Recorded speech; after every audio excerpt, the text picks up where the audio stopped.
sabem que é um desafio ser a última a apresentar, né? Então, vocês sejam generosos comigo, porque falar depois de escutar Suzana, né, de escutar o Alessandro, de escutar a Marcela, é mais desafiador, não é? Então, sejam generosos comigo.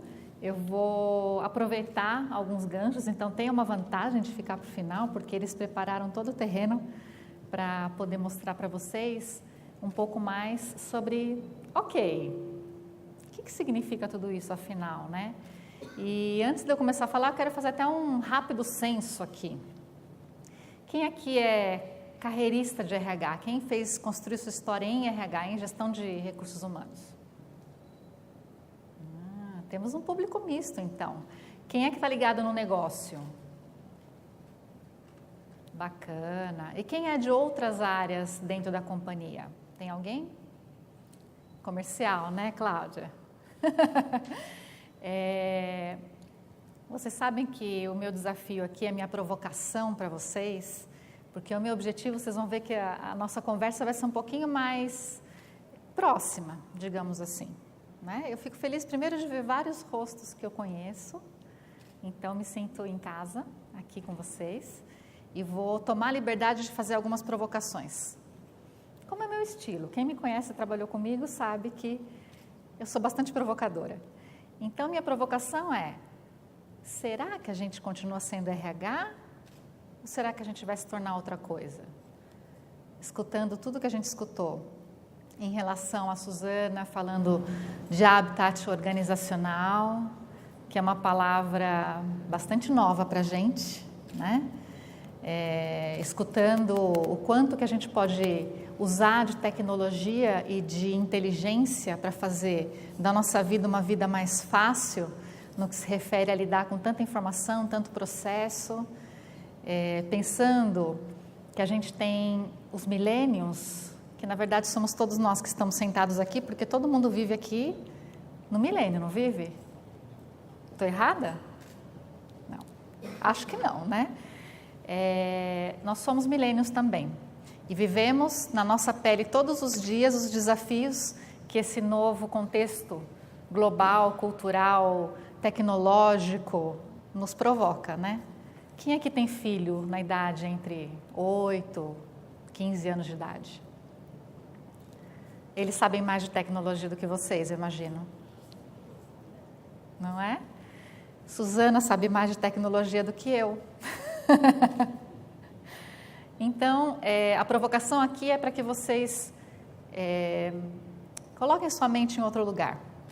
Né? Coloquem sua mente num lugar onde gestão de pessoas faz parte do negócio, onde gestão de pessoas a área, né, ou é o conjunto de profissionais que ajuda a companhia a concretizar a sua estratégia.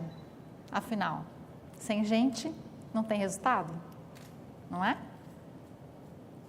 Então, eu vou aqui mostrar para vocês um pouco, tentar compartilhar um pouco do que a gente pode fazer efetivamente para construir esse lugar, então. Né? Um lugar de RH muito mais perto do que o marketing faz do que o que RH tradicional faz. Vocês topam? Bacana. Então, para a gente falar de futuro, eu queria lembrar um pouco de história, até porque eu acho que a gente tem aqui, nesta sala, muita gente que não conhece muito da história de como que o RH surgiu, de que estrada foi essa que a gente pisou. Quem é que pisou muita terra, né? Metaforicamente falando em RH? Quem aqui assentou muito tijolo, cavou muito buraco? Né? Não ter budget para trabalhar, né? E ter que brigar para alguém aprovar um processo ou para implementar uma avaliação de desempenho que não fosse feita no papel. A gente assentou muito tijolo, a gente cavou muito buraco, a gente abriu muita estrada. Então, o convite é para lembrar um pouco dessa estrada e a gente poder olhar para o futuro a partir disso.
Tem uma estrada nova que se abre, não tem?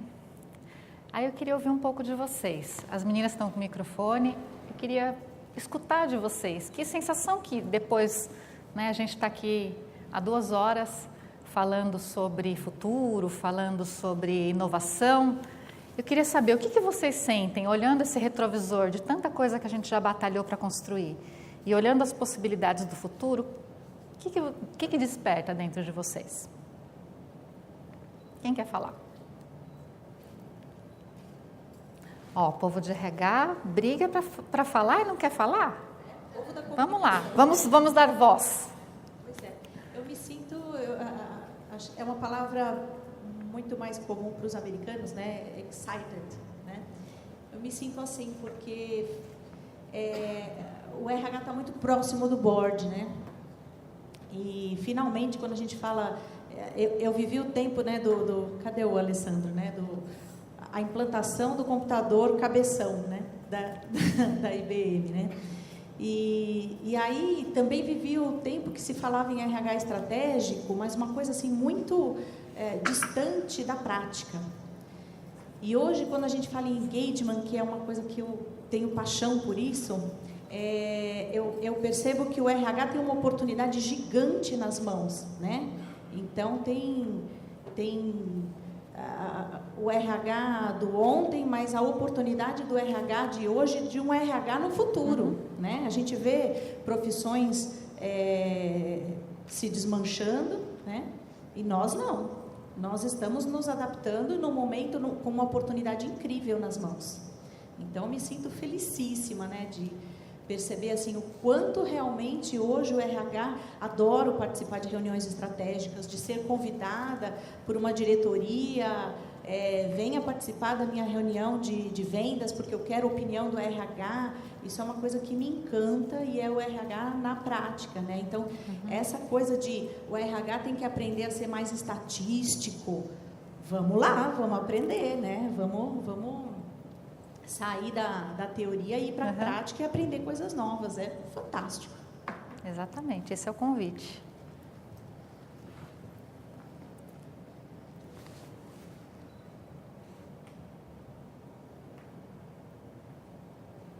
Flávio, eu acho que esse vídeo ele traz uma provocação, que a gente sai do modelo, que era o modelo de imagem, né? Que é de vender imagem para um momento de experimentar. E no experimentar, a gente precisa ir para a cozinha, né? Cozinhar junto. Eu acho que esse momento é o momento que você está... A gente brinca dentro do planejamento de RH do Grupo Bauer, que para pegar o peixe grande, você tem que estar dentro da água. Não dá para pescar fora. Então, a gente está sendo convidado agora a sentir junto o negócio, a viver as emoções do negócio. E a gente vai precisar de mais informação, mais dado, né? Falar a mesma linguagem. Então, acho que, relembra no passado, eu estava na ferramenta. Hoje, a gente está mais próximo de gente. Né? Quanto mais ferramenta a gente tem, mais espaço para a gente dialogar. Né? O mineiro fala que tem mais espaço para a gente prosear. A gente tem mais tempo para prosa. Né? Prosear e tomar um café, né? Alguém mais? Aqui. Eu queria trazer uma outra provocação, já que você provoca, eu tenho um grande jeito de provocar. Eu sei, Timóteo. Eu acho que funciona. A minha posição não é essa. A minha provocação é no sentido do seguinte: eu acho que a von der Heide e a IBM nos traz uma ferramenta que é muito importante. Só que aí, provocar internamente na companhia que a gente propõe uma nova forma de levar essa informação, de trazer um contexto diferente do que hoje já existe, né? Você falou hoje se fala ainda muito de RH estratégico e agora se fala de RH científico. E aí, provavelmente, a primeira pergunta que surgiria de parte do board para nós, RH, seria quão preparados nós estamos para traduzir, porque assim, uma coisa é você e a equipe da von der Heide me apoiar no sentido de fazermos a pesquisa com você, levamos a ferramenta, te damos os números, perfeito. E eu internamente como trabalho nisso? Então a minha grande provocação que tipo de embasamento, ou treinamento, ou algum tipo de apoio nós temos, e aí eu não falo na questão só de ter vocês como partners, obviamente isso é muito importante, Mas assim, o que a gente pode fazer como homework mesmo para estar mais preparado para esse momento? Eu acho que é um exercício de dois lados, né? Você trazendo essa proposta, facilitando esse conhecimento, e aí eu preciso também estar preparado para poder receber isso e traduzir internamente. Tá? Sim, obrigada. Ao longo, acho que você vai achar algumas respostas, mas já antecipando, né? A primeira grande transformação, né, que a gente precisa fazer como lição de casa, como o nosso trabalho de autodesenvolvimento, de questionamento, é uma mudança de mindset. Né? É a gente conseguir primeiro se enxergar num lugar grande, né? Porque a gente lutou muito por espaços, de sentar na mesa de decisão, de brigar por uma interlocução realmente estratégica. Então, é preciso mudar o mindset e falar assim, ok, esse espaço já é meu. Né?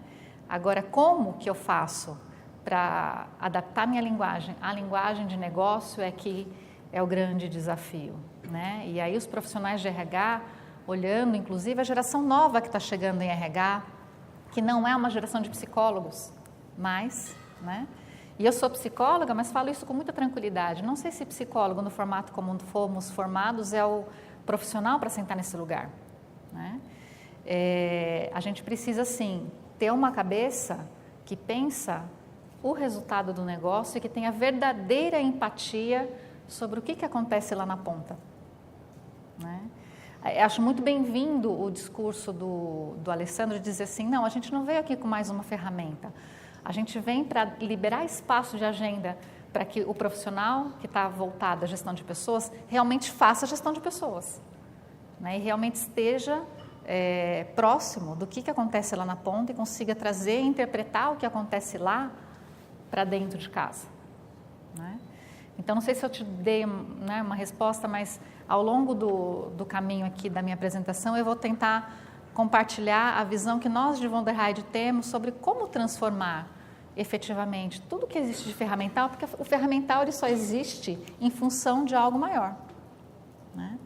Ele, embora seja uma ferramenta, né, a inteligência cognitiva do Kinexa e do Watson, seja uma ferramenta extremamente amigável e extremamente fácil de ser utilizada, há que se construir um propósito, né, um lugar a ser atingido. E é esse caminho, é esse percorrer que a gente enxerga dentro de tudo que a gente pesquisou ao longo de 2 anos, não é, Suzana? Em que a gente começou a discutir isso como nossa lição de casa também como companhia. Porque a Wonderhide também é uma companhia anotei até os valores do que a Marcela falou, né, de Laureate, né, de colaboração, inovação, resultado. Eu poderia transportar tudo isso que você falou para o contexto da Wonderhide. Né? Nossos valores estão ligados à colaboração, à co-construção, à inovação, a foco no resultado, a valor agregado verdadeiro ao cliente. E então tudo que a gente está falando hoje aqui é resultado não só da parceria, né, com a IBM, que veio num casamento muito feliz, mas também de uma conversa, de uma pesquisa de alguns anos para a gente chegar nesse lugar e fazer a nossa lição de casa também do que a gente está conversando aqui. Tá? Então, eu fiquei escutando a Suzana falar, e a gente fala todo dia quase sobre isso, né? A gente vem apresentando nos nossos clientes o quanto que o mundo globalizado nos desafia. Uma verdade absoluta a gente nunca vai alcançar. Né? Não adianta a gente ter a pretensão de que a gente consegue ler as centenas de milhares de páginas na internet falando sobre tendências e falando sobre comportamento. Seja ele o comportamento do colaborador, seja ele o comportamento do consumidor ou dos nossos clientes em termos de negócio. Ele vai vir, ele vai nos atropelar se a gente não ficar muito atento ao que está acontecendo ao nosso redor. A inteligência cognitiva, ela faz com que a gente consiga velocidade na interpretação do que está acontecendo lá fora. E trazer para dentro de casa, conectando com o público interno que a gente tem, que também são os nossos clientes e que compram a nossa marca, né? É difícil imaginar, por exemplo, como no caso do negócio da Laureate, que a Marcela trouxe também, que não haja necessidade que o professor compre aquela marca, que ele defenda a marca da instituição de ensino onde ele está inserido, até porque o vínculo dele também é com outras instituições de ensino e com outras possibilidades de carreira. Negócios mais tradicionais vão sofrer talvez o mesmo tipo de impacto em poucos meses ou anos, de ter profissionais adentrando que vão questionar os seus gestores sobre a responsabilidade social, sobre a responsabilidade ambiental, se o produto que ele entrega para o cliente é realmente um produto que faz sentido para o modelo atual da sociedade. E essas pessoas, se não acharem conexão com isso, se não acharem sentido e coerência, vão deixar a companhia. E elas deixam a companhia falando para outras pessoas do porquê que elas deixaram aquela companhia. Então, o nosso cliente, nós enquanto gestão de pessoas, enquanto RH, é um cliente multiplicador de opinião. E multiplicador de opinião numa velocidade astronômica, né? Eu não sei se aqui vocês viveram a experiência de entrevistar candidato que vem com lição de casa.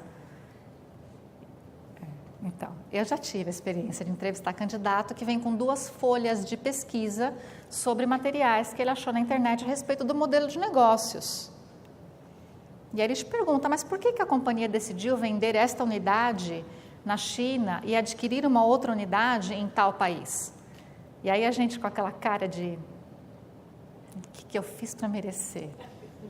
Né? Essa é a característica das pessoas hoje em dia, não estou falando nem de idade ou de geração. As pessoas vêm preparadas para se vincular com algo que faça sentido. Do mesmo jeito, a gente contrata, essa pessoa entra, a gente fala, bom, então tranquilo. Essa pessoa vai lá, vai fazer o trabalho dela, ela recebeu o job description, ela fez o treinamento dela, eu forneci ferramental, ela tem o melhor laptop, ela tem o iPad, Dá 6 meses ela senta com o gestor dela e fala assim, olha, eu andei observando que aquilo que a gente falou para o cliente não está sendo entregue, você percebeu? E a gente tem que ter resposta para dar. E os nossos gestores, os líderes da organização precisam estar atentos que esse comportamento não é um comportamento de rebeldia ou de crítica gratuita. É um comportamento de uma geração que está antenada e que quer se conectar com algo que seja interessante para ela, do ponto de vista profissional, do ponto de vista de carreira, do ponto de vista de valores, porque a gente passa, na verdade, muitas horas por dia sentado na nossa cadeira, no nosso papel, vestindo o nosso jaleco.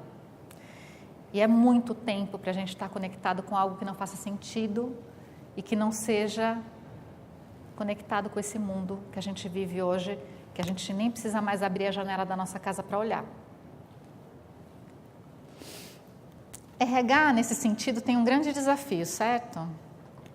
Eu sofri muito disso. Não sei vocês, eu fiz carreira de RH e sofri muito disso.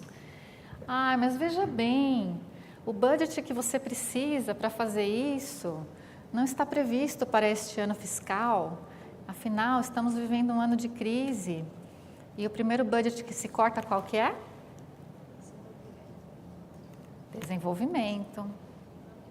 Ferramental de RH, não é? Quem aqui já passou por isso?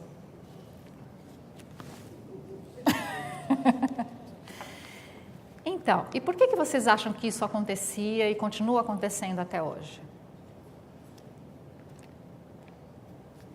Por quê? Não chegava um valor. A gente conseguia aprovar o valor? A gente conseguia levar o retorno sobre o investimento, o ROI, quando a gente ia lá pedir para implementar uma ferramenta nova? Consegue hoje? Relativamente sim. Né? Agora, o convite que eu faço para vocês aqui é começar a pensar que a discussão em termos de ações, e aí é fácil a gente defender a ação quando ela tem uma conotação matemática muito clara, né? Tipo, eu vou implementar uma ferramenta que vai facilitar em X horas de trabalho o trabalho do nosso líder em contratar, em avaliar, a gente vai conseguir monitorar o tempo de treinamento versus o difícil mesmo é a gente conseguir falar o seguinte, olha, o habitat ou o ambiente organizacional que eu quero construir aqui tem que ter esta conotação, porque ele vai trazer X de margem operacional para o negócio como um todo. A gente consegue fazer isso? Não, né? Aqui a gente consegue. E isso é realmente aquilo, respondendo aquilo que o Timóteo tinha provocado lá no começo, né? Afinal, o que a gente tem que aprender, o que a gente precisa transformar dentro das nossas próprias equipes para poder sentar neste lugar? Sentar na mesa de decisão, sentar do lado do CFO, que sempre foi o nosso pesadelo, né? E falar assim, camarada, deixa eu te explicar. Se a gente mudar o nosso ambiente nisto, o nosso estilo de liderar nisto, o retorno sobre a margem operacional vai ser de X% em X anos. Topa? Essa é a conversa. Poder levantar da nossa mesa, tranquilamente, e falar assim, consegui. É esse o sonho que eu tinha quando eu era gerente de RH e que hoje eu consigo visualizar de uma maneira muito mais clara sobre a possibilidade disso acontecer. Da gente tornar tangível aquilo que até hoje foi intangível. Aquilo que até hoje parecia a filosofia de abraçar a árvore, né? Não era assim que a gente era chamado? Ah, tão romântico, olha, vamos abraçar a árvore, vamos nos dar as mãos e vamos fazer deste um lugar melhor, onde todos seremos felizes.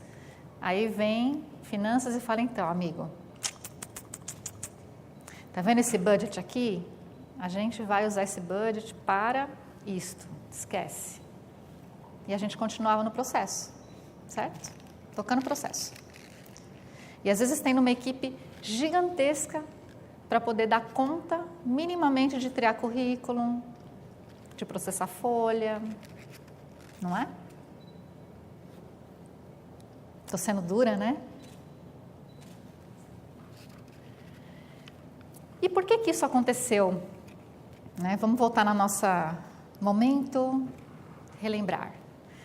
Por que isso aconteceu, né, ao longo da nossa história? Porque o RH ele sentou, né, nas empresas, primeiro como uma grande área de departamento pessoal. Né? A empresa precisava de uma área para fazer admissão, para fazer demissão, para fazer a pagadoria dos funcionários, né, que era pesada. Né? Quem é que lembra das telas verdes? Do barulho do modem? Era isso que a gente fazia, não é?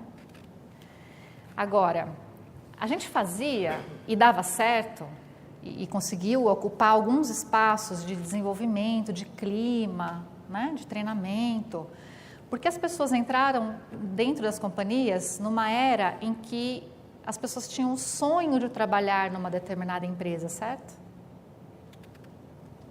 Quem é que é a geração X?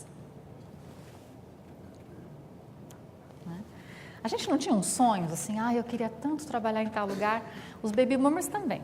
Né? Eu queria tanto trabalhar em tal lugar, meu sonho era trabalhar em tal lugar. Né? Eu lembro que eu passava na frente do complexo do Itaú e eu falava, nossa, eu quero trabalhar nesse lugar.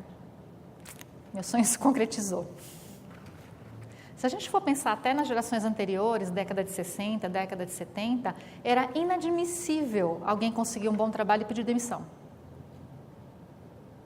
Inadmissível, a nossa família olhava feio. E perder o emprego, então, ser demitido. Quanta gente não ficou doente ou se matou por perder emprego? Né? Mas por quê? Porque tinha todo um glamour, né? Eu quero trabalhar nesta empresa. As pessoas tinham uma identidade com aquela companhia. Vocês conseguem imaginar esta foto hoje? Qual que é o desafio de fazer alguém usar uniforme hoje em dia?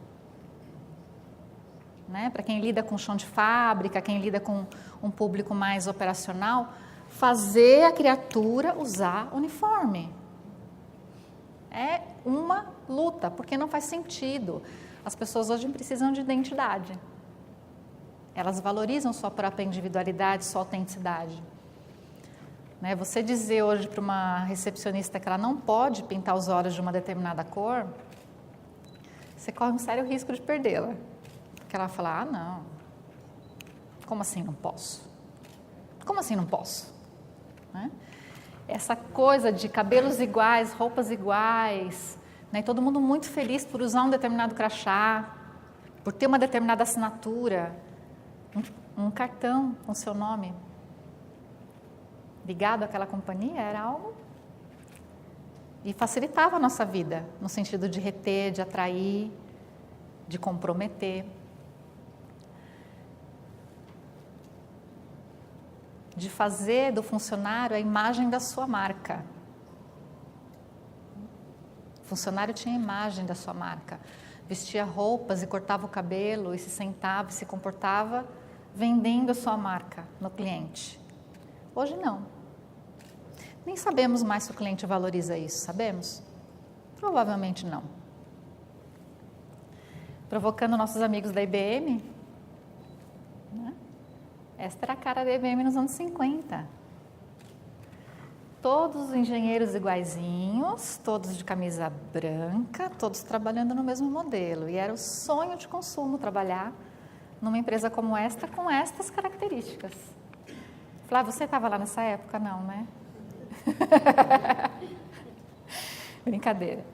Então, estamos hoje numa era em que não basta mais a gente estar centralizado no que a empresa espera, no que a empresa quer, no que ela acredita como verdadeiro. A verdade é algo questionável na nova era. A gente convida aqui para uma reflexão, quando a gente fala de engajamento, de inteligência analítica, a algo que joga a gente lá para cima, para a centralização na individualização de massa. Não é isso que o Google faz, inteligentemente? Vocês navegam no Google, certo? Tem alguém aqui que não navega no Google? Não, né? Vocês não ficam surpresos? Eu fico surpresa às vezes. Quando eu entro para navegar e ele me oferta uma coisa que eu estou procurando para comprar. E aí eu fico pensando, mas como é que ele sabe que eu estou procurando isso? Se eu nem fiz a busca ainda. Sabe? Inteligência analítica. Ele sabe pelo seu comportamento, pelo seu perfil, pelas páginas que você navega. Isso é individualização em massa. E é isso que os recursos humanos de hoje para frente vai ter que aprender a fazer. Tratar o indivíduo, com uma inteligência que o interprete de forma massiva. Essa é a grande ruptura do modelo mental. A gente quer continuar escutando o indivíduo e valorizando o indivíduo, até porque se a gente não fizer isso, ele nos deixa. Pior, se ele não nos deixa. Ele fica e não produz. Ou não produz todo o potencial que poderia. Então, se a gente aprende a conversar com ele numa linguagem em que a gente mantém, sim, o nível de satisfação, mantém, sim, o envolvimento dele com as decisões e fazendo dessas decisões algo que gere um clima positivo de trabalho, mas a gente quer dele sentimento de propriedade. É ir além. Eu converso com a minha equipe todos os dias sobre isso. A Emilene, que fica mais comigo, está de prova, né, Mi? Qual é a sua propriedade aqui dentro? Qual é o seu território? Não me interessa se você quer, inclusive, expandir esse território. Melhor para mim. Mas se aproprie dele. Faça o seu trabalho, gere valor. É esse o colaborador que faz a diferença, é esse o colaborador que a gente precisa ter dentro do nosso negócio. Eu vou passar rápido nisso aqui, porque eu não quero me tornar repetitiva, porque o Bonorino sabotou minha apresentação. Ele falou um monte de coisa que eu ia falar. Então, só para reforçar. Usar dados além da possibilidade óbvia que ele traz. É conseguir processar ele de tal maneira que eles nos deem insights e predições para que a gente possa tomar a decisão e realmente gerar valor. Realmente sentar com os decisores da companhia e seguramente poder afirmar a sua probabilidade de, com essa ação, aumentar o resultado em X% é real, estatisticamente falando, em 95%, com base nos dados que a gente analisou. E poder saber que aquela ação que custa, que dá trabalho e que movimenta a nossa massa crítica, realmente vai trazer aquilo que a gente precisa que traga. Depois aqui uma brincadeira, eu quero... Abaixa só um pouquinho, obrigada. Quero uma brincadeira aqui com vocês. Fechem os olhos. Não vamos abraçar a árvore, tá? Fechem os olhos. Relaxem por algum tempo. Uma manhã cheia, tanta coisa, tanta gente falando.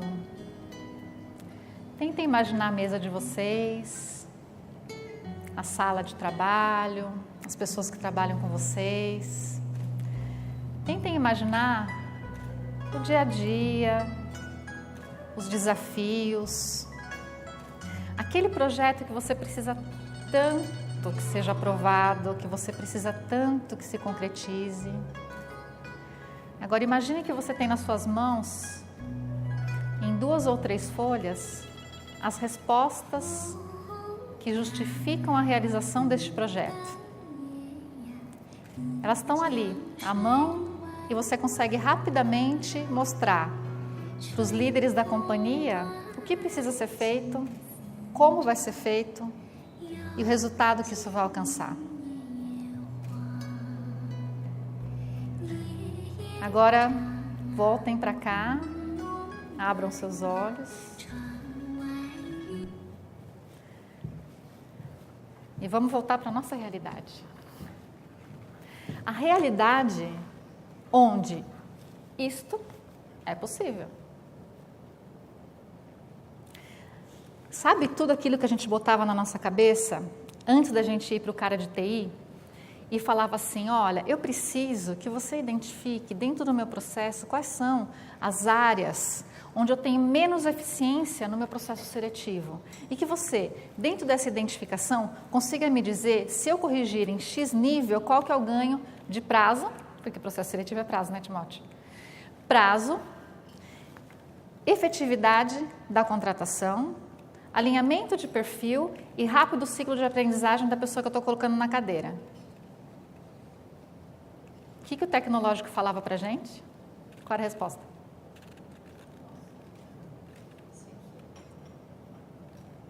É difícil, não tenho tempo. Vai custar, vai custar, não é? Tudo isso que vocês imaginaram na cabeça de vocês, isso foi uma brincadeira, né? Todas essas possibilidades que dentro da nossa cabeça a gente já tem como desejo de facilitar a nossa vida no trabalho e poder gerar realmente agenda para a gente se ocupar de coisas importantes, é possível. É possível e de verdade eu não faço a menor questão de entender o que se passa dentro daquele cérebro do Watson, mas é possível. Ele faz para a gente. Quando a gente fala de engajamento, e hoje é o nosso tema, não quero fugir muito do nosso tema, a gente fala da capacidade de escutar e dentro dessa escuta poder saber aquilo que realmente vai fazer diferença para que aquela pessoa produza mais e gere mais resultado. É diferente de uma escuta de satisfação ou de clima. É uma escuta que faz com que a gente olhe aquilo que hoje, no mundo globalizado, as pessoas entendem como que faça sentido. Né? Onde a gente consiga o verdadeiro compromisso. E aí, uma vez eu escutei uma pergunta de uma cliente dizer assim, tá bom, mas isso não quer dizer que essa pessoa vai ficar comigo muito tempo, essa pessoa pode ir embora em 1 ano. Ok, mas se ela conseguir em 1 ano dar o melhor que ela tem, é muito melhor do que ela ir embora em 1 ano e não ter gerado valor. Então, os ciclos realmente vão ficar mais curtos, isso é uma realidade global, não é uma realidade só latino-americana. As pessoas vão trabalhar menos anos. E vão trabalhar com vínculos diferentes de trabalho. Muitos vão trabalhar por projeto, não vão mais trabalhar como CLT, como a gente está acostumado. E não tem problema, desde que naquele projeto ela dê o coração dela. E é por isso que a gente gosta da palavra enlovement. Eu preciso que essa pessoa se apaixone pelo que ela está fazendo, mais do que ela se comprometa. A partir dessa escuta, aí sim vem o pulo do gato. A gente conseguir analisar isso com um ferramental que realmente traga para a gente a verdadeira prioridade. E que a gente saia daquele desafio que eu vivi, acho que a Marcela viveu muito em pesquisa de clima, né? Daquela infinidade de focus groups, daquele calhamaço de plano de ação que a gente já sabe que não vai ser feito. E aí a gente faz aquela cara de, tudo bem, a vida é assim. Não, a vida não deveria ser assim. É muito movimento, são muitas horas de trabalho para a gente pegar aquele monte de plano de ação e depois de 6 meses descobrir que 70% não foi feito. Né? Ok, então se eu não tenho capacidade instalada e orçamento disponível para fazer aquele volume enorme de plano de ação, eu preciso me concentrar naquilo que realmente vai fazer diferença. Pareto. Me esforço em 20% do que agrega 80% de resultado. E é essa resposta que a gente precisa começar a dar para a empresa e sentar e às vezes ser duro com o CEO da companhia e dizer, não, isto que você quer fazer não vai trazer resultado. Isto vai trazer. E poder realmente orientar quanto ao que é importante realizar naquele momento.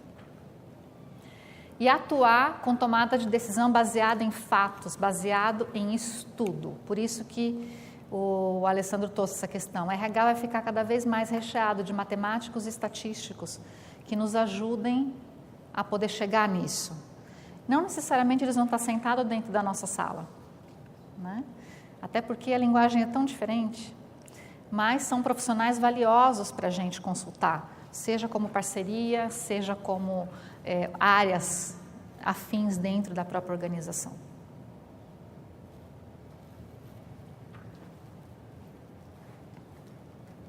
E aí aqui eu quero convidar vocês para entender o que é isto concretamente. Eu escutei algumas perguntas lá no fundo, assim, tá bom, mas na prática, o que a gente faz?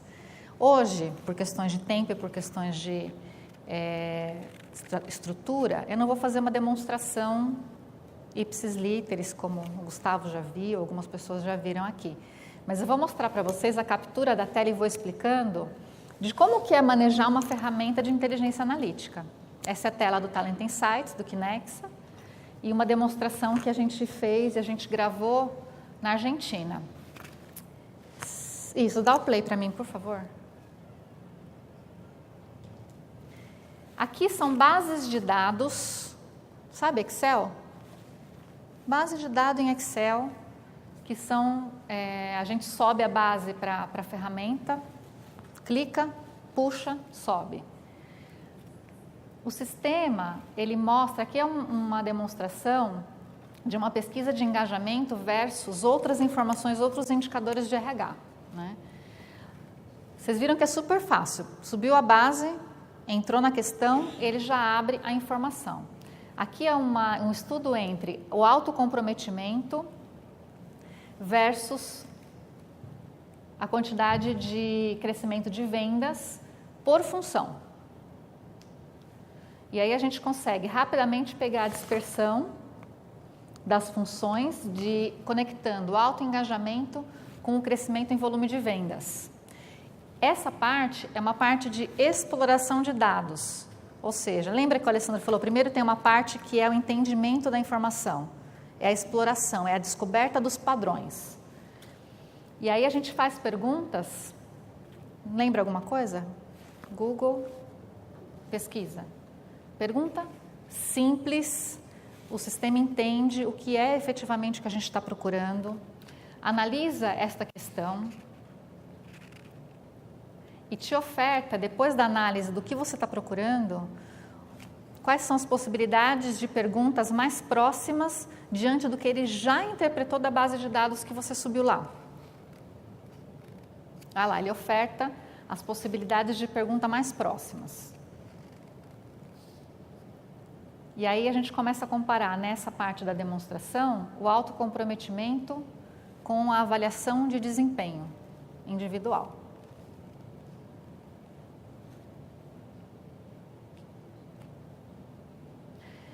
Em cima dessa comparação, a gente pode gerar o passo 2, que é a predição.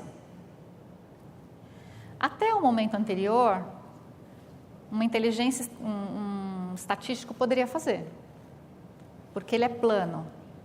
É um dado plano e eu consigo olhar esse dado, lógico, depois de muito esforço, de muito trabalho de estudo, uma análise estatística comum.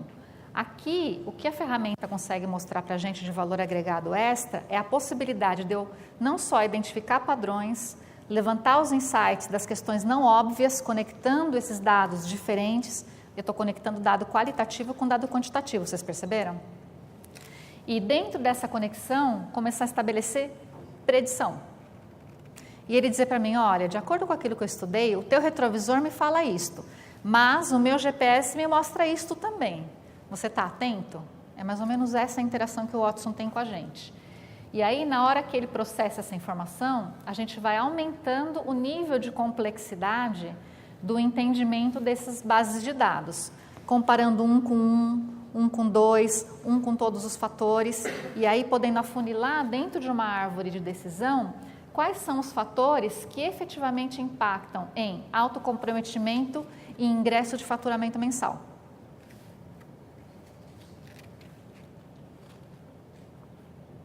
E aí, nessa simulação, ele encontra, por exemplo, 9 fatores, lá em cima, tá vendo? 9 fatores que influenciam o ingresso mensal de faturamento versus o autocomprometimento identificado na pesquisa.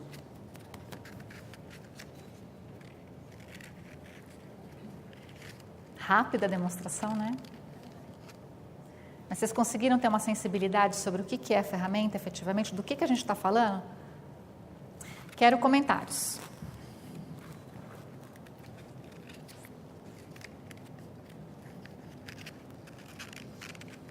Foi rápido demais, gente? Estou aqui me lembrando que da Neva Lorenzetti, eu levava 2 dias para montar os meus indicadores. 2 dias totalmente focada em indicadores. Ninguém fala comigo, que eu estou concentrada. 2 dias inteiros gerando os meus indicadores. E você apertou 3 botões. E você vendo isso? Estou de queixo caído. Eu também fiquei a primeira vez que eu vi, confesso. Na verdade, meu primeiro desafio, já compartilhando meu testemunho com vocês, foi mentira. Mentira, não. Deixa eu olhar esse dataset. O que tem aí dentro? Né? E aí o pessoal da Avinet, nosso parceiro, me ajudou muito, tentando traduzir, né, a linguagem tecnológica para aquilo que uma psicóloga, né, poderia entender a respeito disso. A hora que ele falou para mim assim, não, dá a sua base aí em Excel, vamos subir a base. Trabalhamos a base, porque tem um trabalho mesmo, tem um preparo de deixar essa base mais refinada, né, para aproveitar ao máximo o dado que tem lá dentro. Mas a hora que ele mostrou, que eu falei assim, bom, eu desisto de entender o que acontece dentro do cérebro, mas eu entendo o que é que ele está me dizendo. Mas num primeiro momento, assim, você fala assim, mas espera aí, tudo aquilo que eu tenho dentro da minha ferramenta de avaliação de desempenho, dentro do FOPAG, que é uma enormidade de grandeza aquilo, né? Pessoal de benefícios, né? Que tem aquelas planilhas gigantescas com todos os cadastros, todos os históricos, qual que é o plano de saúde, qual que é a sinistralidade, tudo isso a gente faz assim, olha, sobe e o cérebro ajuda a gente a fazer daquele montão de dados algo que seja realmente útil para a gente trabalhar a decisão do que é importante investir no que se refere a gente. E é investimento. É investimento. E é uma linguagem que a gente, mais purista ou mais romântica, eu sou super romântica com RH, eu acho que realmente é uma área tão bonita. Não, é verdade. As gerações novas entendem as coisas muito mais do ponto de vista de investimento. Não necessariamente de capital, mas de tempo. Ninguém está disposto mais a perder muito tempo, né? E é por isso que os ciclos estão rápidos, né? Essa é a cara da geração nova. Eu nem trouxe um jovenzinho de 20 e poucos anos, eu trouxe um menino. Né? Esse é o garoto que a gente vai receber daqui a um tempo no nosso processo seletivo. Parece nossos filhos, né? São eles que vão vir. E vão vir com uma cabeça de quem nasceu com o dedinho assim, ó. Meu sobrinho tem 1 aninho de idade e o dedinho dele é assim, o tempo inteiro. Eu falei assim, mas que é isso? Ele fica no tablet, né, vendo desenho. Esse é o mindset dos nossos futuros empregados, nossos futuros colaboradores. Tudo muito rápido, tudo muito acessível, não me faça perder tempo.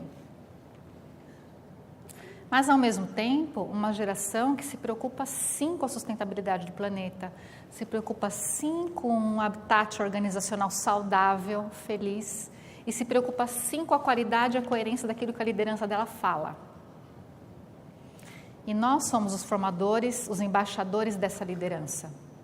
É a gente que está lá no calcanhar deles, dizendo assim, pelo amor de Deus, não fala isso, não se comporte assim, não é legal, não é? Convido vocês, então, a se jogar. Mas lembra, se jogar envolve ter um bom piloto, um avião com combustível, um plano de voo e um bom equipamento. Para poder desfrutar, né, a experiência, a paisagem e poder realmente fazer disso algo que gere valor para a gente mesmo, enquanto profissional, para os nossos propósitos, para as nossas missões, né? E para aquilo que a gente abraçou como causa profissional, que é fazer de gente algo bacana para a empresa. Quero ouvir perguntas, comentários, se vocês tiverem, e mais do que nunca agradecer pela paciência de me escutar.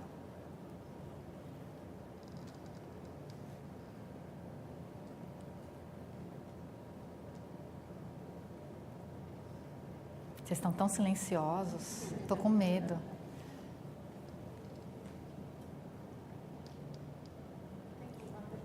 Sim. Aqui. Posso falar? Na verdade, quando a gente trabalha com base de dados, nós trabalhamos com indicadores, a gente pode trabalhar com base de Excel, né? Qual é a recomendação para usar uma ferramenta? Não é o mínimo possível, assim, olha, se você tem uma base menor que tantos funcionários, ela não vai te dar. Quanto maior, mais comparativos você tem, mais rica ela acaba trazendo na análise de dados. Qual a recomendação? Olha, uma base desse porte não vai trazer a mesma riqueza ou consistência não diria, mas riqueza de dados, ou não vai ser viável para o plano ou para o projeto que você está pensando. Olha, eu vou compartilhar do ponto de vista de leiga, né? Eu não sou tecnológica e tem algumas coisas que realmente a gente precisa deles para poder responder com um pouco mais de precisão. Mas do que a gente já estudou até o momento, a questão não é a quantidade de pessoas, né? A questão é o quanto você tem de histórico, né? E registro desse histórico e coerência em relação a essas informações, e o quanto que você tem de qualidade desta informação. Porque na hora que a gente absorve isso na ferramenta, a própria ferramenta te diz qual é a qualidade do dado que você tem. A gente trabalhar com uma base de dados acima de 60% de qualidade, de aproveitamento, já dá para a gente um índice de predição muito alto. Então, não precisa de perfeição.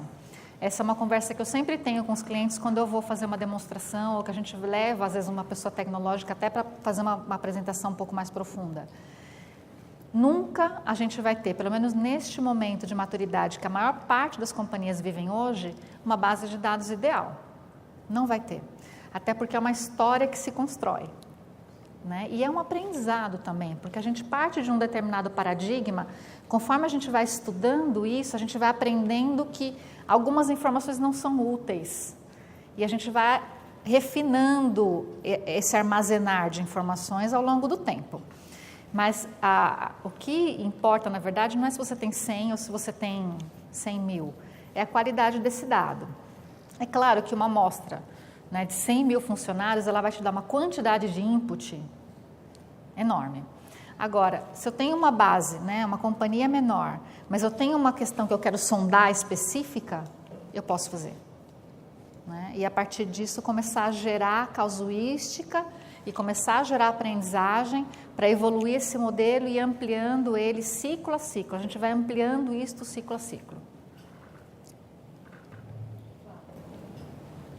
Sim? Eu não pude estar desde o início, então não sei se essa questão já foi colocada antes pela Susana ou por alguém, mas voltando às suas provocações, Flávia, iniciais, e na questão do mindset que foi colocada ali, nós estamos falando aqui de o RH se voltar para o negócio e o inverso, por que não o negócio incorporar no RH e com isso traduzir mais mindset para o próprio Sim. RH, ter essa maior visão do negócio. Sim. Desculpe se já alguém falou nisso antes, eu não estive desde o início. É um comentário bem-vindo, Cristóvão, porque tem uma discussão que a gente tem internamente na Wunderheide, nos nossos cafés, nos nossos momentos mais filosóficos, que é essa, né? Este lugar, né, de cuidar de gente em prol do negócio, né, de não separar mais, de começar a fazer isso de uma maneira mais integrada, esse lugar existe e está desocupado. Quem vai se apropriar dele é uma questão que envolve a cultura da empresa e o desejo das pessoas. Sejam essas pessoas de negócio, sejam essas pessoas de RH. Aqui a gente está com um público predominantemente de RH e falando para pessoas que têm isso como missão, né, como propósito. Mas nada impede que o negócio tome conta disso, né, como tomou em muitos momentos no passado e em muitas outras companhias que a gente vê hoje, em que o RH está muito mais como um business partner e quem cuida da operação de gestão de gente é o gestor.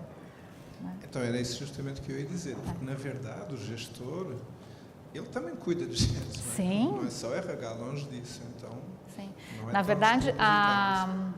a ferramenta que a IBM traz a partir do ano que vem, que se chama Employee Voice, é uma ferramenta em que tudo que existe disponível para falar de gestão de pessoas, seja no que se refere a uma pesquisa, a performance individual, a outros fatores, elas estão disponíveis online, no tablet, para todo mundo que faz gestão de gente. Eu não preciso mais chamar o RH para o RH puxar um relatório da minha área. Eu vou lá, eu acesso, eu faço as conexões nesse ambiente que você viu. Eu faço as conexões, tiro os insights e já tenho a informação para eu tomar minha decisão. Né? É realmente a acessibilidade e a digitalização que é a proposta desse tipo de ferramental, para a gente facilitar a vida e deixar, né, usando um pouco roubando o discurso do Bonner, como se fosse um Waze. Eu vou lá e eu vejo na minha mão o que eu preciso ver como gestor. Né? E o RH está ali muito mais como um real business partner do que nunca. Ele chega e fala assim, olha, eu vi aqui um insight na minha área, será que você pode ir aqui para a gente bater um papo? Acho que eu vou ter que fazer alguma coisa a respeito. É o lugar que a gente sempre quis ocupar. Eu queria fazer um comentário. Onde eu trabalho, eu fiz carreira em RH e onde eu trabalho foi criada uma área nova chamada gestão estratégica dentro de RH. Trabalhar só com indicadores, metas. Desculpa, você é a? Andréia da Brixton. Só para trabalhar com indicadores, metas, e eu fui convidada para trabalhar, gerenciar essa área. E acho que uma das maiores dificuldades que eu tive, e foi comigo mesma, vindo sempre de RH, desenvolvimento, seleção, trabalhei por todas as folhas de pagamento, trabalhei por todas as áreas, foi que o primeiro desafio foi, você vai ter que contratar 2 engenheiros para trabalhar com você. Aquilo já me deu um choque, mas enfim, contratei 2 engenheiros fantásticos, acho que mais de RH do que muita gente, mas todo o RH em volta de mim, que era aquele RH clássico, falava, Andréia, você virou um bichinho diferente, você não é mais de RH. E aquilo me incomodava. E um desses engenheiros que eu contratei, ele falou assim, sabe por que a área de indicadores está em RH? Porque a gente vai ter o poder de desenvolver as pessoas a lerem esses indicadores para nós. E isso veio dele. Né? E Isso até me acalmou nesse Sim. momento que eu estava falando, será que eu estou fazendo a coisa errada? E não estava. Não, super bonito seu depoimento, né? A gente tem clientes em RH que são engenheiros, né? E é uma interlocução diferente, né? Mas muito bacana, porque vem com a mente muito aberta para tratar a gestão de gente, sem os nossos vícios, sem os paradigmas que serviram para trazer onde a gente está, na verdade, né? A gente também não pode menosprezar tudo aquilo que nos construiu como profissionais, né? São histórias importantes, são aprendizados importantes. Mas aí, voltando para a provocação inicial, quem que a gente vai ser e que lugar que a gente vai ocupar a partir de agora? É a nossa decisão ocupar esse lugar e fazer essa história, né, de um jeito totalmente novo para a gente, mas totalmente factível na cabeça de uma boa parte das pessoas que já lidam com esse tipo de instrumental, com esse tipo de análise, né? E se permitir viver isso. Nossos tempos, não é, Suzy? Eu quero agradecer muito a Marcela pelo tempo, pela dedicação, por estar aqui com a gente, né? Deu-se presente, poder te rever depois de muitos anos, né? Agradeço ao Flávio da Quinexa, que nos apoia muito nessa trajetória, né, que ainda está se construindo. Agradecer a Avinete, que nos apoiou também na concretização desse evento. Agradecer a equipe de back-office, que cuidou para que tudo estivesse redondo, para que a gente tivesse uma condição bacana de estar aqui com vocês dialogando. Mas principalmente a vocês, por nos darem a chance de começar a trazer esse tema para a mesa de discussão. Muito obrigada.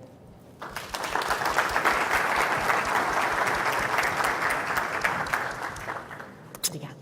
Flávia, eu quero agradecer a você também por esta linda apresentação mais prática, que fez que nós vivêssemos um pouco mais concreto como é esta nova realidade e também animar a vocês a construir esse novo mundo do trabalho. Com empresas diferentes, estruturas diferentes, pessoas com necessidades que agora estamos com essa coragem de expressar. Assim que vamos lá, todos juntos. Obrigada. Obrigada.